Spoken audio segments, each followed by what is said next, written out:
Je me réjouis aujourd'hui, en ma qualité de représentant du Haut-Commissaire des Nations Unies aux droits de l'homme en Haïti, de prendre part à cette cérémonie de lancement de l'initiative Appui aux acteurs culturels pour la promotion de la paix et du respect des droits de l'homme. Il y a maintenant plusieurs mois, Madame la ministre et moi-même avions annoncé dans ces mêmes locaux le lancement de cette initiative et la signature de plus de 40 protocoles d'accord avec les associations culturelles œuvrant à travers le pays. Nous y voilà, Madame la ministre. Chers amis de la culture, je voudrais tout d'abord vous remercier d'avoir effectué ce déplacement. Certaines parmi vous sont venus de très loin. Je pense notamment aux personnes venant de Dame-Marie, Port-de-Paix ou Anamat. D'autres ont pris des risques, d'importants risques pour se joindre à nous. Je pense aussi à ceux et celles qui sont venus de Saint-Marc, de Verrette, voire de Léogane. Le projet Infrastructure de paix financé par le Fonds de consolidation de la paix des Nations Unies, dans lequel s'inscrit cette initiative, a pour objectif de renforcer les efforts de construction d'une architecture nationale de la paix autour des Haïtiens et Haïtiennes œuvrant dans les champs culturels et universitaires. Face aux groupes criminels en expansion à travers le pays, il entend renforcer un contre-narratif au discours de la violence qui se fait entendre de plus en plus fortement au sein de l'espace public. Chers amis, la culture, dans toute sa pluralité et diversité, est un levier pour promouvoir la paix et le respect des droits de l'homme. Elle est une passerelle pour rapprocher les individus et non pour les éloigner. Elle est surtout un moyen d'enrichissement et de progrès individuel et collectif. De la musique traditionnelle à la littérature, en passant par la peinture haïtienne, nous savons à quel point la culture joue un rôle déterminant dans l'histoire et le présent de ce pays. La culture est le vecteur d'une vision et est porteur de références indiquant d'où l'on vient et où l'on va. En intervenant dans des domaines aussi divers que la danse, la musique, qu'elle soit traditionnelle ou plus contemporaine, le théâtre, la peinture et la littérature, votre rôle est déterminant pour réduire les fractures et les discriminations sociales, mais aussi pour renforcer l'engagement citoyen à l'échelle locale. Dans le passé, la culture haïtienne a été un moyen de révolte, de libération et de progrès.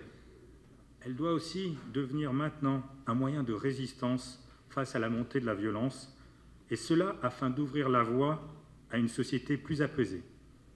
Car en effet, il ne faut pas se tromper, la culture peut être aussi un moyen et un instrument de division et porteur d'un narratif de violence. Pour s'en convaincre, il suffit de voir comment les éléments des gangs criminels utilisent la musique contemporaine pour galvaniser leurs éléments. Or, en Haïti, vous n'avez pas besoin d'une culture importée arrivant de l'extérieur. Chers représentants et représentantes des associations culturelles, vous n'êtes pas sans savoir que dans quelques jours, plus précisément le 10 décembre, nous allons célébrer le 75e anniversaire de la Déclaration universelle des droits de l'homme. Et je me permettrai juste de lire un seul alinéa d'un article, qui est l'article 27, et qui dit que toute personne a le droit de prendre part librement à la vie culturelle de la communauté, de jouir des arts et de participer au progrès scientifique et aux bienfaits qui en résultent. Article 27 de la Déclaration universelle des droits de l'homme. Vous n'êtes pas sans savoir aussi que cette Déclaration universelle est née sur les cendres de 2 guerres mondiales, d'un holocauste et d'une attaque nucléaire. La déclaration est une boussole, est une vision. Et c'est dans ce sens-là que vous êtes des garants, pour moi, de la Déclaration universelle des droits de l'homme. Vous êtes des artisans de la paix et du respect des droits de l'homme. La paix, après tout, n'est pas simplement l'absence de conflit, mais aussi l'émergence d'un état d'esprit qui valorise la coopération, la tolérance et la diversité.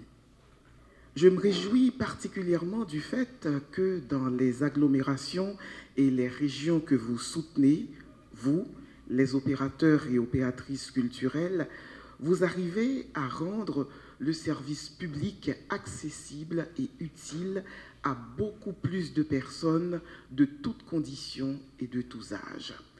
L'année dernière, dans le cadre de l'année de la Belle Amour humaine, le ministère de la Culture et de la Communication avait signé un protocole avec 21 associations issues de plusieurs départements d'Haïti, à charge pour ces dernières de faire de l'éducation à la citoyenneté, de promouvoir la protection du patrimoine, de sensibiliser aux menaces naturelles multiples, de faire la promotion de l'équité de genre, de la protection de l'environnement et de la protection sociale.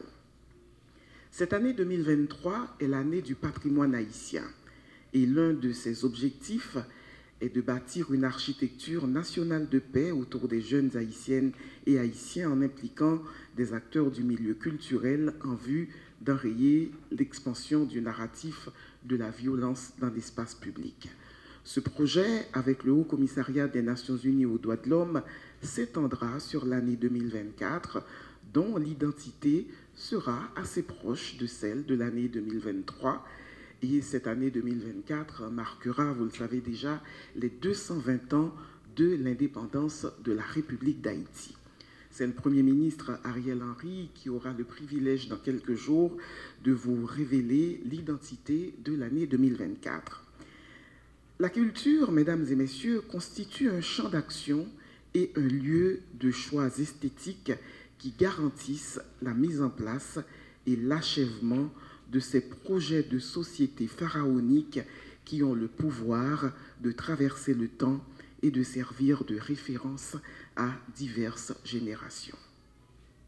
Dans les dernières décennies, nous avons assisté avec bonheur et grand espoir à un élan extraordinaire du secteur de la culture en Haïti grâce à un investissement massif des acteurs et des institutions culturelles. Le pays était quadrillé d'activités culturelles multidisciplinaires, dont des festivals et des colloques d'envergure internationale. Les producteurs dans plusieurs domaines se sont distingués aussi à l'étranger en ramenant au pays plusieurs prix et récompenses importants grâce au succès qu'ils ont adroitement et patiemment construit. Pourtant, ces dernières années, marquées par la violence, l'incivisme et la criminalité aveugle, ont, entre autres, entravé l'organisation des rassemblements culturels et dispersé les écrivaines, écrivains et les artistes haïtiens loin de leurs terres et de leurs préoccupations premières. Or, nous savons tous que la résignation et l'attentisme sont toxiques à la création et à la diffusion de la culture.